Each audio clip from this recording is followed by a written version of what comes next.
Quero ministrar uma palavra hoje que tem como tema transformados pelo amor. Quantos aqui já foram transformados ou estão sendo transformados pelo amor do Senhor sobre a sua vida? Glória a Deus.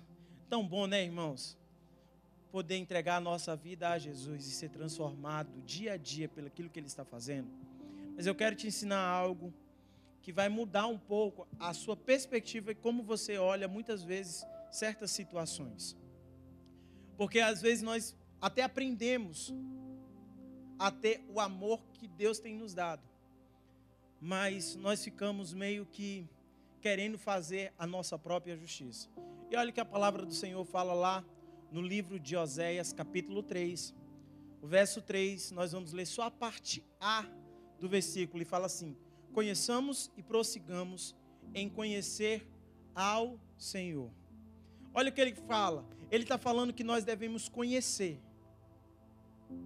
mas não só conhecer, prosseguir em conhecer ao Senhor. Isso reflete que tem mais do Senhor para as nossas vidas. Há mais intimidade, há mais do que Ele quer fazer, há mais do que Ele quer liberar sobre a sua vida. E olha o que o salmista fala lá em Salmos 25, verso 14, diz assim: a intimidade do Senhor é para os que o temem, aos quais Ele dará a conhecer a sua aliança. Então nós que já entregamos a vida ao Senhor, nós que já entregamos a nossa vida a Jesus, nós temos uma promessa que é essa aliança, nós já fizemos essa aliança com o Senhor. Por isso nós precisamos continuar e conhecê-lo cada vez mais, porque não há limites para você conhecer a Deus. Sabe que existem pessoas que se contentam com aquilo que já conhece de Deus. Tem pessoas que já se contentam, tá bom demais, aquilo que eu conheço, isso aqui, a minha caixinha tá bom. Só, irmãos, que existem pessoas que elas querem mais do Senhor, que elas são mais intensas, que elas buscam mais. Elas dizem assim: Senhor, isso aqui que eu já conheço de Ti é bom, mas eu sei que existe muito mais, eu quero me aprofundar, eu quero ter mais intimidade. Agora, como definir esse calibre? É interessante, porque Deus deseja que você vá atrás para conhecê-lo mais íntimo. Não apenas um relacionamento superficial, mas um relacionamento de muita intimidade. Um relacionamento de muita intimidade. Um relacionamento de pai para com filho. Um relacionamento de filho para com o pai.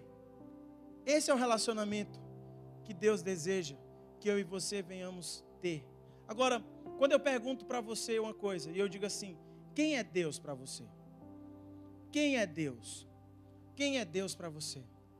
Sabe que tem pessoas que começam a falar dentro de si: Deus é Pai, Deus é tudo. Deus é o meu Salvador. Ele é fiel, Ele é justo. Ele é onisciente, Ele é onipotente. Ele é imutável. Ele é eterno. Deus, de fato, irmãos, Ele é amor. E o amor que transforma as nossas vidas. Ele é o amor que transforma quem nós somos. E quando nós olhamos para Deus e pensamos nessa figura paterna, a primeira coisa que muitas vezes vem na nossa cabeça é a figura paterna terrena. E aí você pensa: poxa, relacionamento que eu tive com meu pai. E aí, se você não teve um bom relacionamento, você quer transferir essa figura, e você começa a pensar: poxa, então com Deus é a mesma coisa. Porque com meu pai terreno, algumas vezes ele já me abandonou. Algumas vezes ele já foi ruim, foi duro comigo. Sabe de uma coisa? Domingo nós estávamos na administração com o Abraham, e ele estava falando sobre aquele animal que é o jumento. E era engraçado porque até mesmo às vezes a gente falava, dizia assim: poxa, não chame seu filho de jumento e tal. Só que agora eu aprendi que ser jumento é bom.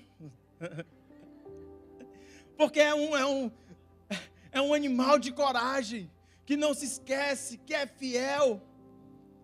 E aí foi legal que nós estávamos na célula e nós decidimos então que nós vamos fazer uma camisa para a célula e colocar assim: somos apenas jumentos. Mas, irmãos, quantas vezes nós já fomos reprimidos Quantas vezes nós já fomos colocado aquela coisa assim dura.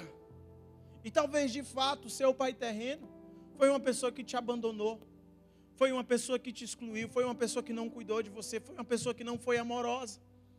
E aí quando você olha para a figura do pai, mas do nosso pai eterno, você quer depositar a mesma coisa do terreno.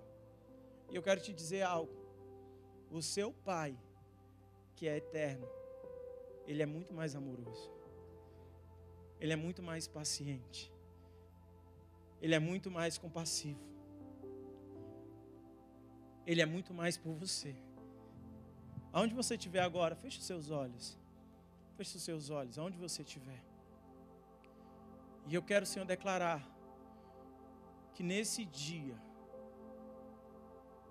o Senhor venha com essa paternidade eterna sobre os nossos corações.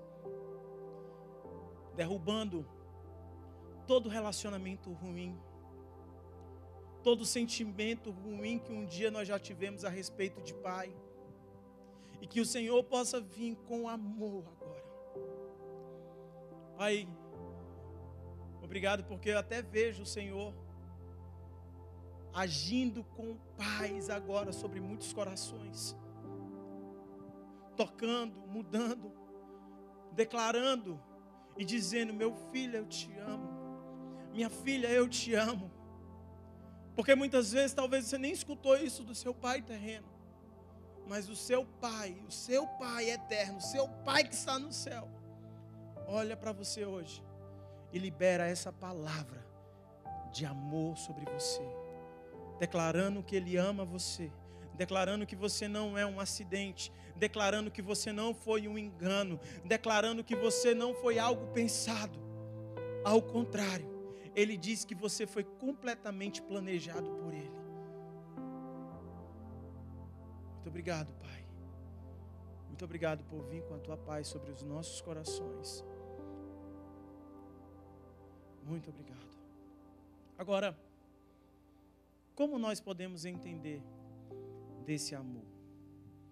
Como nós podemos entender do amor de Deus? Eu lembro que eu sempre gostei de ir em presídios, em FEBEMs, fazer visitas. Sempre gostei. E teve uma época que eu estava indo muito, assim, quase toda semana eu estava indo com um grupo de irmãos na sexta-feira à tarde. E na época eu era o mais novo, mais jovem. E nós íamos bloco por bloco e tal. Mas chegou um bloco que era lá no final, assim. Era uma FEBEM, estava lá no final. E eu cheguei para o rapaz que estava acompanhando a gente, o carcereiro, e eu disse assim: nós podemos entrar lá naquele último bloco?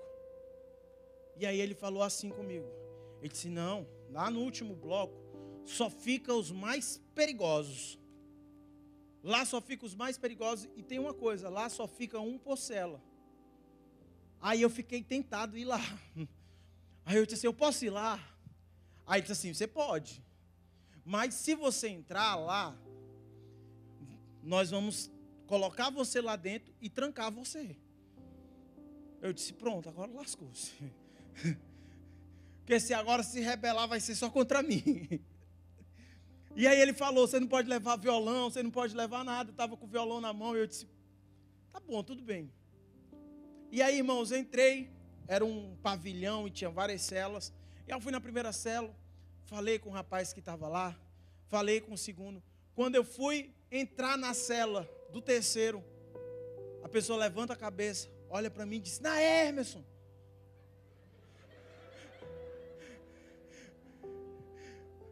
Aí eu olhei para ele e disse: fulano, tu tá aqui?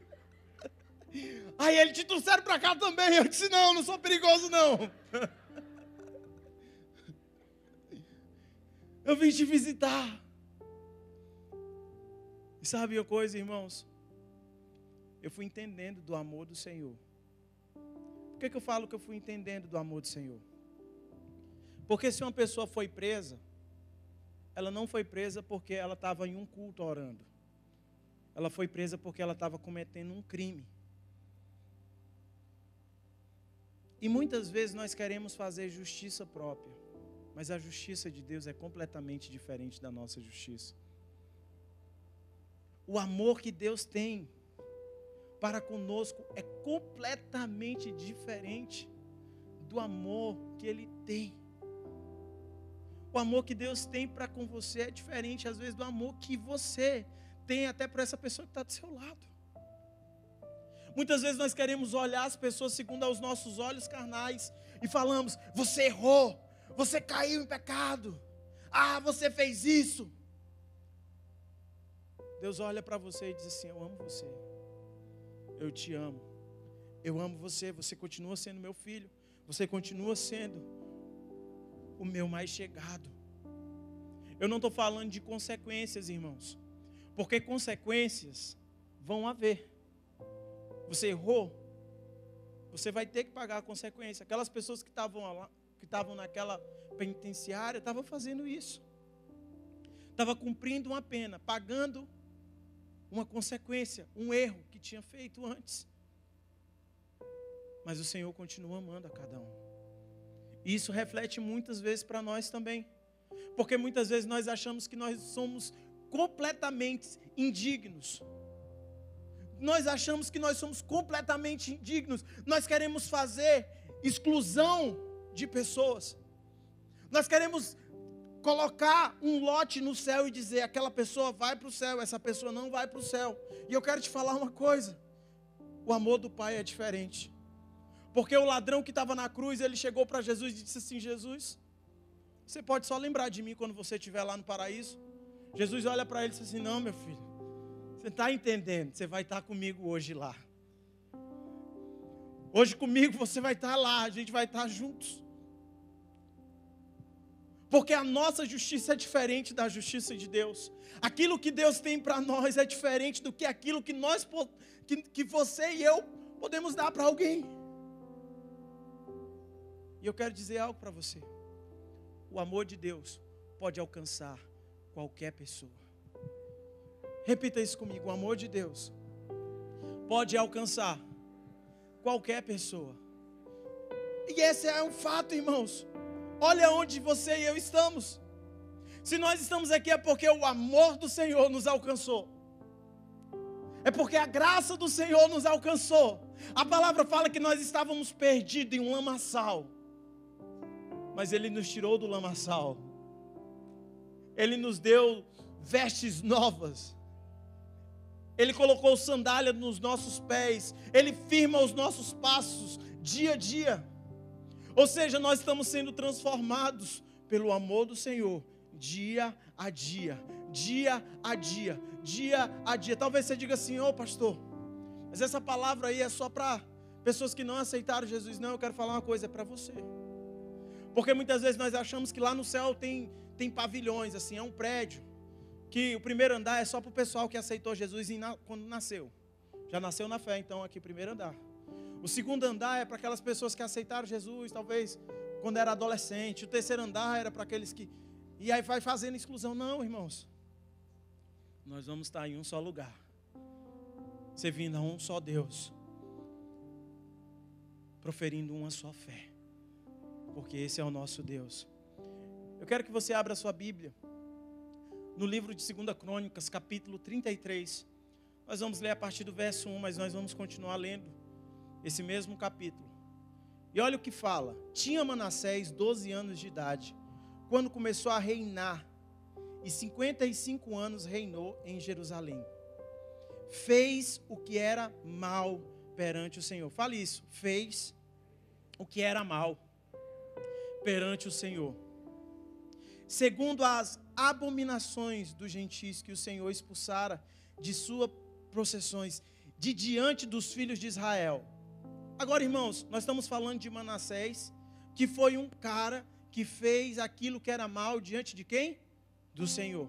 Agora, antes de falar de Manassés, nós precisamos falar do pai dele. E quem era o pai de Manassés? Era o rei Ezequias. E a Bíblia fala que o rei Ezequias, ele era um homem de Deus. Ele foi um homem que reconstruiu o altar de adoração. Ele era um homem de muita intimidade, de muito relacionamento com Deus. Ezequias era um bom rei. Ezequias foi um dos melhores reis que Israel já teve.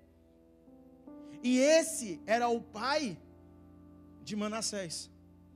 Irmãos, a Bíblia fala que Ezequias era tão intenso, tão íntimo de Deus, que o profeta Elias chegou para Ezequias e disse assim: Ezequias, o Senhor está mandando você organizar a sua casa, porque o Senhor vai tomar você para Ele. Ezequias chega diante do Senhor e diz assim: Senhor, eu não tenho herdeiro. Eu não tenho herdeiro. A Bíblia fala que Isaías nem tinha saído ainda da cidade. Isaías volta e diz assim: olha, Ezequias, o Senhor está falando que vai te dar ainda mais 15 anos. Olha quanto relacionamento Ezequias tinha com Deus. Olha quanta intimidade Ezequias tinha com o Senhor. Ezequias era um homem justo. Mas nesse período, Ezequias teve justamente quem? Manassés. E Manassés começou a fazer tudo contrário que o pai dele fazia. Tudo que era de contrário, ele fazia. Olha o que a palavra fala no mesmo capítulo, agora no verso 5. Também edificou altares a todos os exércitos dos céus, nos 2 átrios da casa do Senhor. Queimou seus filhos como oferta no vale do filho de Inom. Adivinhava pelas nuvens, era agoureiro, praticava feitiçaria, tratava com necromantes e feiticeiros e prosseguia em fazer o que era mal perante o Senhor, para provocar a ira. Olha como Manassés era endemoniado. Ele era um cara assim, trazendo assim para o nosso termo, era carne de pescoço, era o macho ruim. Ele fazia questão de fazer tudo o contrário para provocar a ira de Deus, irmãos. Talvez você olhe e diga assim: isso aqui não tem jeito não, vai para o inferno. Certeza, certeza, certeza. Certeza.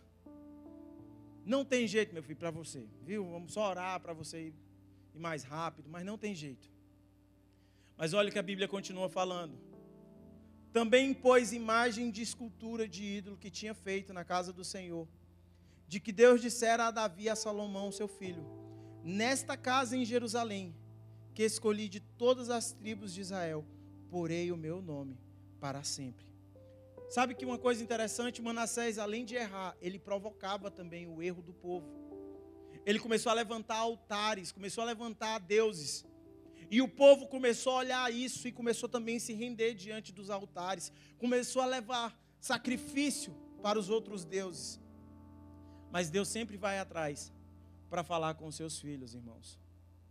Fala assim: Deus sempre vai atrás. Ele sempre vai atrás. Olha o que acontece. Falou o Senhor a Manassés e ao seu povo, porém não lhe deram ouvidos. O Senhor estava buscando esse relacionamento. O Senhor estava buscando ter essa intimidade, falar, alertar. A Bíblia fala que Manassés foi tão cruel que Israías, que era o profeta da época, foi falar com ele. Ele ficou sabendo. Ele mandou matar Isaías e serrar ao meio. Historiadores falam muito isso. Que Manassés foi o cara que mandou matar Isaías e cortar ele no meio, serrar ele no meio. Olha o nível desse ser humano. Olha o nível de crueldade dessa pessoa.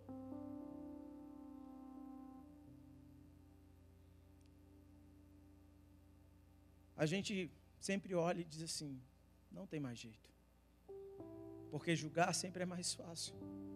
Mas quando o erro é nosso,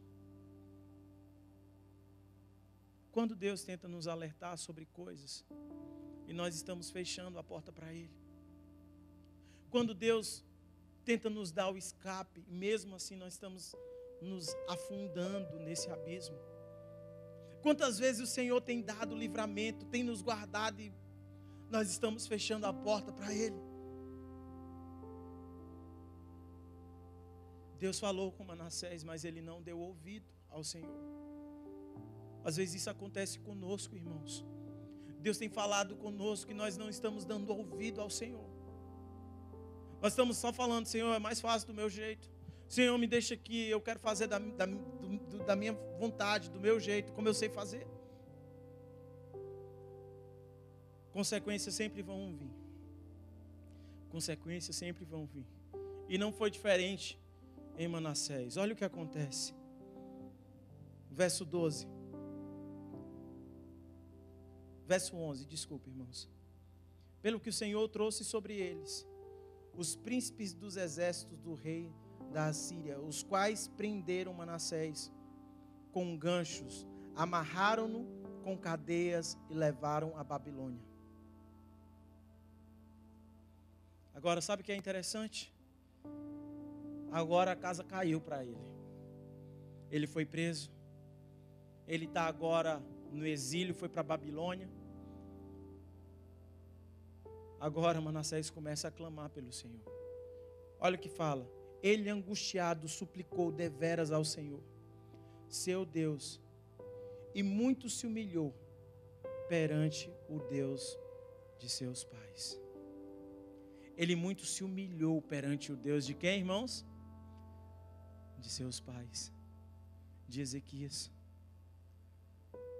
Quero falar uma coisa para você, que você que é pai, você que é mãe, talvez você não tenha os seus filhos ainda no Senhor. Nunca desista. Nunca desista. Persevera. Continua.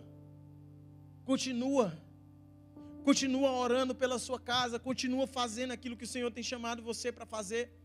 Dá atenção. Você que é filho também, continua orando para ver os seus pais se convertendo ao Senhor. Porque agora Manassés se vê enrascado e ele começa a orar para quem?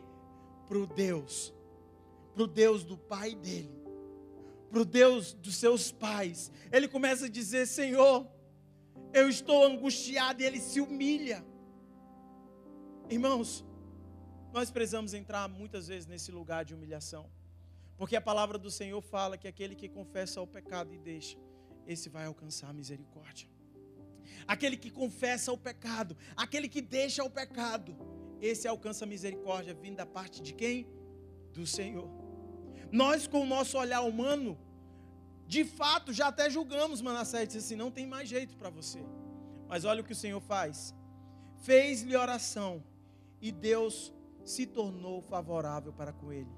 Atendeu-lhe a súplica e o fez voltar para Jerusalém e ao seu reino. Então reconheceu Manassés que o Senhor era Deus. Ele reconheceu que o Senhor era quem? Irmãos, não há abismo tão profundo que Deus não possa te tirar daí. Não há lugar tão difícil que Deus não possa ir e te resgatar. Eu lembro que uma vez, há muitos anos atrás, a gente começou uma célula, eu não era líder de célula ainda, faz tempo, viu? E aí, começamos uma célula, e depois de começar essa célula lá, e ir na célula do pessoal, multiplicamos a célula, eu fui para uma célula. E aí uma das pessoas que caminhava comigo, que era muito meu amigo, também era líder de célula, muito próximo a mim, chegou e disse assim para mim: Hermes, você pode ir depor para mim? Aí eu disse: depor? Eu disse: tu fez filho aonde? Aí ele disse: não, eu já fui preso uma vez.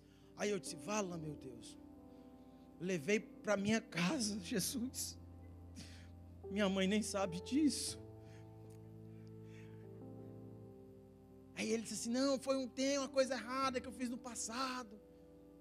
E aí eu já tinha me comprometido que ia fazer um favor para ele, né? Eu disse: não, eu posso fazer. Você tem que ter cuidado, viu, irmãos? Quando alguém te pedir um favor, pergunta primeiro o que é. Eu não perguntei, disse que ia fazer. E aí ele pegou meus dados, pegou o nome direitinho, e eu esqueci. Irmãos, um belo dia, entre 5:30 da manhã para 6 horas, minha mãe abre a porta do quarto de uma vez e disse assim: o que foi que tu fez? Eu acordando assustado, o que foi, mãe? Ela disse, tem um oficial de justiça lá embaixo, fala agora. Aí eu disse, eu não fiz nada, eu desci já me tremendo, vou me prender, eu não sei nem o que foi que eu fiz. Quando eu fui abrir a porta lá, que eu cheguei, o rapaz disse, não, oficial na Hermes, tal, eu disse, só não, porque você foi chamado para depor, tal, para depor como testemunha dessa pessoa aqui. Aí eu disse, tá bom. Eu liguei na mesma hora para a pessoa, eu disse assim, rapaz, se eu soubesse que o cara ia me acordar às 5h30 da manhã, eu não tinha dado meu nome não. Aí disse, não, cara, me ajuda, por favor. Aí eu fui. Irmãos, quando eu cheguei lá, no fórum, tinha o policial, os 2 policiais que tinham prendido o rapaz, tinha a pessoa que tinha acontecido lá, o crime, né, com ela lá e tal. E eu estava me tremendo todinho já. Quando eu entrei na sala para falar como testemunha, a juíza olhou para mim e disse assim, ó, tudo que você falar pode ser usado contra você e você pode ser preso se você mentir. Na mesma hora, já me bateu uma angústia no coração. Aí ela chegou para mim e disse assim, você conhece ele da onde? Eu disse, da igreja. Há quantos anos? Eu, desde o tempo que eu estou na igreja. Qual é o seu... a pergunta. Qual é o seu grau de intimidade com ele? Eu só na igreja. Você sai com ele? Eu disse, só na lanchonete da igreja.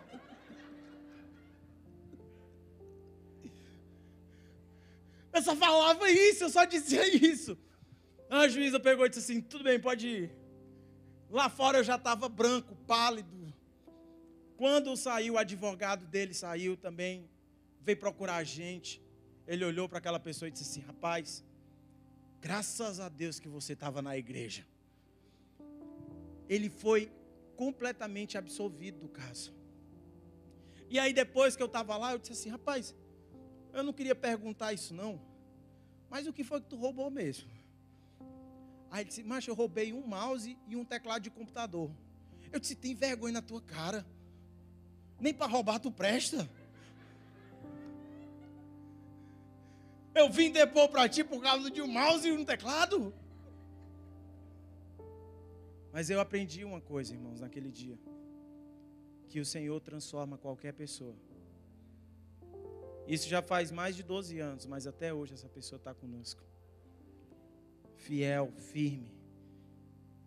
Porque o Senhor é especialista em restaurar relacionamentos. Não importa o que você viveu antes. O que Deus está olhando é o que você vai viver com Ele. Não importa o que você fez antes. Ele está olhando o que você vai começar a fazer junto com Ele. Porque Ele quer mudar a sua vida para sempre. Ele não quer fazer uma coisa com você meia boca.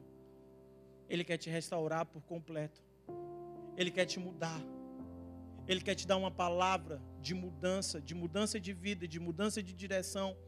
Ele quer te dar uma palavra para você ser um intercessor na sua casa. Ele quer te dar uma palavra para você ser um intercessor na sua escola. Ele quer te dar uma palavra para você ser um intercessor na sua família.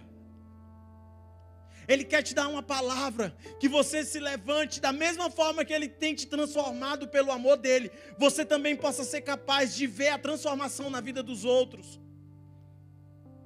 Olha o que a palavra continua falando. Tirou da casa do Senhor os deuses estranhos e ídolos, como também todos os altares que edificara no monte da casa do Senhor e em Jerusalém, e os lançou fora da cidade. Restaurou o altar do Senhor, sacrificou sobre ele ofertas pacíficas e de ações de graças, e ordenou a Judá que servisse ao Senhor Deus de Israel. Um cara que tinha tudo para dar errado. Um cara que tinha tudo para queimar. Mas o Senhor foi lá e restaurou ele. Manassés entregou os próprios filhos para ser queimados a outros deuses. Mas o Senhor estava olhando para Manassés e estava dizendo assim, ó, Manassés, quando você for restaurado, não só você, mas toda Israel também vai ser. Da mesma forma é como Deus fala conosco, se você for restaurado, meu filho, minha filha, não só você, mas toda uma cidade pode mudar por causa de você. Toda a sua casa pode mudar por causa de você. Toda a sua família pode mudar por causa de você. Tudo pode mudar quando você se posiciona. Tudo pode mudar quando você diz sim para o Senhor. Tudo pode mudar quando você se coloca nessa posição e diz: Senhor, o Senhor me transformou. O Senhor pode transformar tudo. Porque não há impossível para Ele, irmãos. Não há impossível para eles. Não há impossível para o Senhor. Como a palavra fala lá em João 3,16. Porque Deus amou ao mundo de tal forma, de tal maneira, que Ele foi capaz de ter entregue Jesus, o único Filho, para que você e eu não viéssemos a perecer, mas tivéssemos vida. Vida. É vida e não morte. É vida e não morte. Vida. A vida eterna. A vida eterna. Hoje o desejo do Senhor para você é que você possa receber dessa vida. É que você possa receber desse amor. É que você possa se reconciliar. É que você possa entregar a sua vida de fato ao Senhor. O desejo de Deus é que, assim como Ele tem transformado você, que Ele continue fazendo isso. Porque nós estamos prosseguindo e prosseguindo em conhecer mais dEle, mais do amor dEle. E como nós cantamos, o amor do Senhor é imutável. É imutável. Se você puder, fica de pé onde você está. Fica de pé onde você está. E eu queria que você fechasse seus olhos onde você está. Fica de pé onde você está e feche os seus olhos.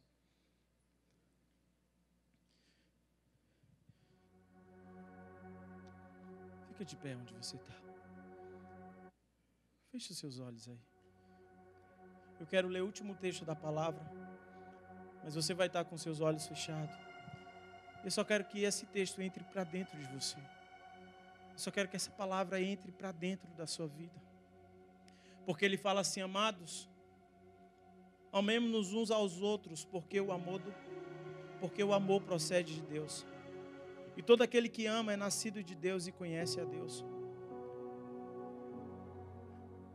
Aquele que não ama não conhece a Deus, pois Deus é amor. Nisto se manifestou o amor de Deus em nós, em havermos Deus enviado o seu Filho unigênito ao mundo, para que vivêssemos por meio dele. Nisto consiste o amor, não em que nós tenhamos amado a Deus, mas é que Ele nos amou e enviou seu Filho como propiciação pelos nossos pecados. Aquele que confessa que Jesus é o Filho de Deus, Deus permanece nele e Ele em Deus. No amor não existe medo. Antes o perfeito amor lança fora o medo. Ora, o medo produz tormento. Logo aquele que teme não é aperfeiçoado no amor. Nós o amamos porque Ele nos amou primeiro. Nós o amamos porque Ele que nos amou primeiro. Ele que nos mudou primeiro. Ele que se deu primeiro. Ele é que se deu primeiro. O Senhor te chama hoje para ter esse relacionamento com Ele, de voltar a essa intimidade, de prosseguir em conhecê-lo, de prosseguir em querer conhecer mais dEle. Ele quer te dar mais. Ele quer liberar mais sobre você. Ele está dizendo: ei, meu filho, deixa eu mudar as coisas. Ei, minha filha, deixa eu mudar as coisas. Deixa eu ser de fato o seu Deus, o seu Senhor.